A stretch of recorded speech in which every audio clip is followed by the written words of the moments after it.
Welcome back to bros and banter. और आज की इस वीडियो में दोस्तों आप लोगों के साथ में शेयर करने वाला हूँ बार्सिलोना से रिलेटेड काफ़ी सारी अपडेट्स हैं। सबसे पहली अपडेट, एक वीडियो आई है 5 से 5.5 मिनट की, जिसमें भाई बार्सिलोना के कैंप नू के अंदर का करंट स्टेटस दिखाया गया। बेसिकली ये लीक है क्योंकि अभी फिल्मिंग ज़्यादा अलाउड है नहीं कैंप नू के अंदर, और इसने कहीं ना कहीं थोड़ी सी पोल खोल के रख दी है राइट नाउ जो स्टेटस है करंट कंस्ट्रक्शन का। तो ये मैं लिंक आपके साथ शेयर करूंगा। ऑब्वियसली भाई ये वीडियो में शेयर नहीं कर सकता वीडियो में। के साथ में दोस्तों हम लोग बात करने वाले हैं कुंडे के एक्सटेंशन से रिलेटेड अपडेट आ रही है। रैशफोर्ड का मेडिकल कंप्लीट हो चुका है, तो अब आगे का प्रोग्राम क्या है हम लोग इसके ऊपर डिस्कशन करने वाले हैं। एंड दोस्तों वो 3 ला मासिया प्लेयर्स का नाम भी आ चुका है जिनको जो प्री सीजन कैंप है वहाँ से अब बाहर भेज दिया गया है, वापस से वो बारसा एथलेटिक में आ चुके हैं। ऑब्वियसली भाई उनमें से एक ऐसा नाम है जिसको सुन के आप भी शॉक हो जाएंगे। तो हम लोग बात करेंगे इन सारी चीज़ों पे। सबसे पहले स्टार्ट करते हैं बार्सिलोना कैंप नू की जो स्टेटस है उस वीडियो के साथ। दोस्तों कैंप नू का करंट स्टेटस एक मैं वीडियो लिंक शेयर कर रहा हूँ, आप उसमें जाके चेक कर सकते हैं। ये 5-5.5 मिनट की वीडियो कई सारी जगहों में ये फास्ट फॉरवर्डेड भी है, बट स्टिल मेरे को लगता है कि ये सिर्फ 25% ही स्टेडियम को दिखाती है, इनफैक्ट उससे भी कम दिखाती है। और इस 25% स्टेडियम में फिर 5.5 मिनट की वीडियो में आप देखेंगे कि मल्टीपल जगहों पे सेफ्टी इश्यूज आपको दिखाई देंगे, incomplete status of the work दिखाई देगा। आप देख रहे हैं सीलिंग भाई कई जगहों पे मिसिंग है, ऑब्वियसली फॉल सीलिंग लगनी है वहाँ पे कई जगहों पे, कई सारी जगहों पे जहाँ पे सीढ़ियाँ हैं वहाँ पे आप देख रहे हैं कि हैंड बार वो नहीं लगा हुआ जो हैंडल होता है जिसको पकड़ के भाई जिनकी चोट लगी हुई है वो चढ़ सकते हैं, राइट। देर आर प्लेसेस जहाँ पे भाई आपको दिख रहा है कि रॉ जो दीवार है वो बिल्कुल ही रॉ है, उस पर आई थिंक कोई पेंट या फिर कुछ सारी चीज़ें रह रही हैं, but I think that is not an safety issue. But जो सीलिंग आपकी मिसिंग है, जो आपके हैंडल्स मिसिंग है भाई, आपके सीढ़ियों में काफ़ी सारी चीज़ें जहाँ पे फ्लोर में कुछ दिक्कत नज़र आ रही है, ठीक है। आप इन सारी चीज़ों को नज़रअंदाज नहीं कर सकते। और अगर आप ये स्टेडियम लेवल पे देखते हैं तो ये सारे चेंजेस लगभग 1.5-2 महीने आराम से ले लेंगे अगर भाई दबा के काम हो तो। और ये जिस तरीके से काम कर रही है कंस्ट्रक्शन कंपनी, भाई आई डोंट थिंक सो भाई ये चीज़ें जल्दी होने वाली है। तो दोस्तों ये वीडियो आप ज़रूर जाके देखिए, आपको अंदाज़ा लग जाएगा कि क्या स्टेटस है, क्या करंट स्टेटस है कैंप नू का। ज़्यादा मैं कहना नहीं चाहता बिकॉज जब मैंने लास्ट वीडियो में कवर किया था, क्रिटिसाइज़ किया था लपोर्ता एंड मैनेजमेंट को, काफ़ी सारे लोगों ने मुझे गालियाँ भी दी थी कि भाई तू ही जाके काम कर ले। अब भाई मैं देखो, पहली बात तो मुझे पैसे नहीं मिल रहे, दूसरी बात अगर मैं एज अ प्रेसिडेंट हूँ और मेरे अंडर मेरे को कोई बोलता है कि भाई ये चीज़ कंप्लीट हो चुकी है, अब आप जाके अनाउंस कर दो कि भाई अगस्त 10 में मैच खेलने वाले हैं, तो मैं एक बार अपना जाके चेक तो करूँगा कि भाई कंप्लीट हुई कि नहीं हुई। अगर मैं सिटी काउंसिल के पास जा रहा हूँ भाई, मैं अगर लाइसेंस बनाने जा रहा हूँ तो गाड़ी चलानी भी तो आनी चाहिए मुझे। अब इंडिया थोड़ी ना है कि भाई आप पैसे दो और भाई लाइसेंस बन जाए, बाहर तो हो ना।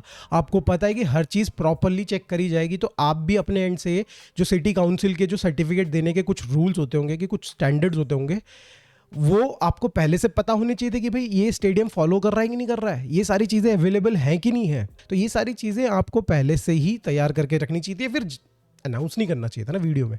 That was one of the problems. भाई कभी डीलेज के लिए मैं मना ही नहीं करता हूँ भाई, बड़े प्रोजेक्ट्स में डिले होते हैं, I agree with that. But अगर आप ये सारी चीज़ें पहले ही अनाउंस कर दोगे बिना चीज़ें करे हुए कंप्लीट, तो ये प्रॉब्लम्स आप ही को होंगी। यहाँ पे देख रहे हो आप, पता चल ही चुका है आपको। दोस्तों अगली अपडेट की तरफ बढ़ते हैं जो कि आ रही है कुंडे से रिलेटेड। देखो कुंडे के लिए कहीं ना कहीं एट दिस पॉइंट इंक्वायरी आई है 2 बड़े क्लब से। उनमें से एक क्लब का नाम पता चल चुका है जो कि है मैन सिटी। देखो मैन सिटी ने इंक्वायरी करी है रिलेटेड टू कुंडे, और वो चाहते हैं कि भाई अब कुछ पता है हमको बार्सिलोना की क्या ऑप्शंस बन सकते हैं, कैसे बन सकते हैं।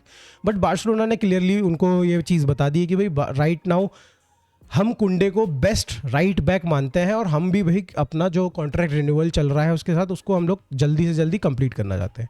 और कहीं ना कहीं देखो ये चीज़ें काफ़ी दिनों से चल रही थी कुंडे के साथ, जो ये कॉन्ट्रैक्ट रिन्यूअल है। ऑब्वियसली भाई वो जिस सैलरी पे है फिर उसको इंक्रीज़ करके देना भी है सैलरी, और एफएफपी रूल को भी फॉलो करना है। और करेंटली भाई हमारे पास हमने कई सारे प्लेयर्स की सैलरी बढ़ा के दी है। Lamine Yamal is the latest example.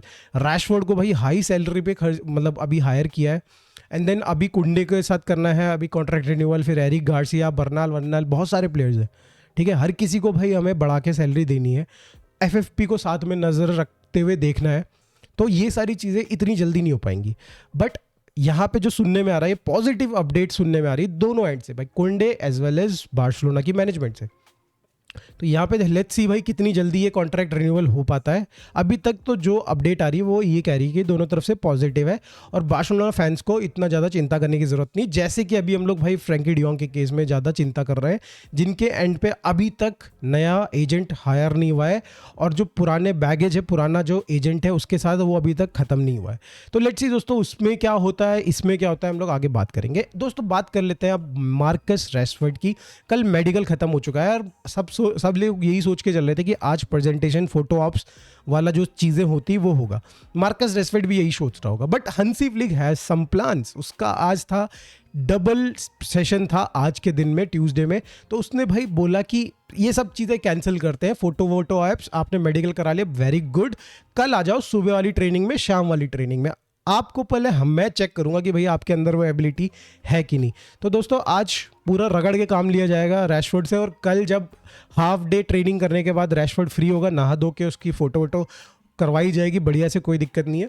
But आज तो हंसी फिलिंग ने भाई उसको वही सूत के रखने वाला काम स्टार्ट पकड़ लिया है। कल कुछ रिपोर्ट्स आ रही थी दोस्तों मार्कस रैशफोर्ड से रिलेटेड, जहाँ पे भाई कहा जा रहा था कि वो मैच फिट नहीं है। आई डोंट थिंक सो दोस्तों, हम लोगों को इस चीज़ के ऊपर बिलीव करने की ज़रूरत है, बिकॉज इस पर्टिकुलर पॉइंट पे अगर आप देखो सीजन तो खत्म हुए 20-25 दिन, महीना भर भी हो चुका है, राइट, और महीने भर से इन लोगों ने गेम नहीं खेले। मैच फिटनेस की बात हो रही बाय द वे यहाँ पे, और मैचेस हमने महीने भर से नहीं खेले, तो भाई मैच फिटनेस कहाँ से रहेगी। आप यहाँ पे अगर रफीना को उठा के गेम में डाल दोगे तो उसकी मैच फिटनेस नहीं होगी, लामिन यमाल को उठा के डाल दो उसकी मैच फिटनेस नहीं होगी। अभी रियल मैड्रिड के प्लेयर्स ने अभी खत्म हुआ है उनके मैचेस, उनकी मैच फिटनेस खत्म हो गई होगी। 20-25 दिन का जब गैप आ जाता है तो थोड़ी मैच फिटनेस जरूर डाउन हो जाती है। सेम गोज विद रैशफोर्ड, भाई उसको लगेगा 15-20 दिन की ट्रेनिंग उसको लगेगी और उसके बाद he will be completely fine. अगली अपडेट आ रही है दोस्तों, रेफ यानी कि जो ऑर्गेनाइजेशन लालिगा की रेफरिंग मॉनिटर करती है, कहीं ना कहीं उन्होंने अपनी मैनेजमेंट लेवल पे बहुत बड़े चेंजेस करे, काफ़ी सारे लोगों को फायर किया था, बिकॉज पिछले सीजन में अगर आपने ध्यान दिया तो बहुत रेफरीज मिस्टेक कर रहे थे। मिस्टेक बोलो, प्रेशराइज बोलो, जो भी बोलो आप, भाई यहाँ पे इन्होंने देखा कि भाई यहाँ पे चेंजेस की सख्त ज़रूरत है और उन्होंने चेंजेस किए। चेंजेस करे, ऐसे कुछ चेंजेस करे जो कि थोड़ा सा, पिछले सीजन आपने देखा बार्सिलोना के अगेंस्ट बहुत सारे डिसीजन जा रहे थे, पर्टिकुलर टीम के अगेंस्ट। जब हम एक पर्टिकुलर टीम के अगेंस्ट खेले थे तो काफ़ी डिसीजन हमारे अगेंस्ट जा रहे थे, और उसी टीम के सपोर्टर्स इस बार पूरी की पूरी मैनेजमेंट में भरते हुए नजर आ रहे हैं। One of them is head of AI, जो कि है चीमा ओलोंजो। इसकी शक्ल देखिए आप दोस्तों, ये है भाई रियल मैड्रिड के सपोर्टर, और ऐसे ही कई सारे एम्प्लॉइज भर दिए गए हैं इस मैनेजमेंट के अंदर। अब देखते हैं दोस्तों यहाँ पे बार्सिलोना किस तरीके से परफॉर्म करती है। बार्सिलोना को फिर से पिच पे परफॉर्म करना पड़ेगा, बिकॉज देख के तो ये लग रहा है कि भाई पहले तो रेफरीज भी हमारे खिलाफ चल रहे थे, बट अब लगता है कि भाई रेफरियों के ऊपर के जो हेड है, जब रेफरीज गलत डिसीजन देंगे तो ये जो हेड बैठे हुए हैं ऊपर लेवल पे, ये शायद से उनको कवर अप कर सकते हैं इवन बेटर तरीके से। अब दोस्तों बात कर लेते हैं ला मासिया के उन प्लेयर्स के बारे में जिनको बारसा के प्री सीजन कैंप से अब वापस भेज दिया गया है बारसा एथलेटिक में।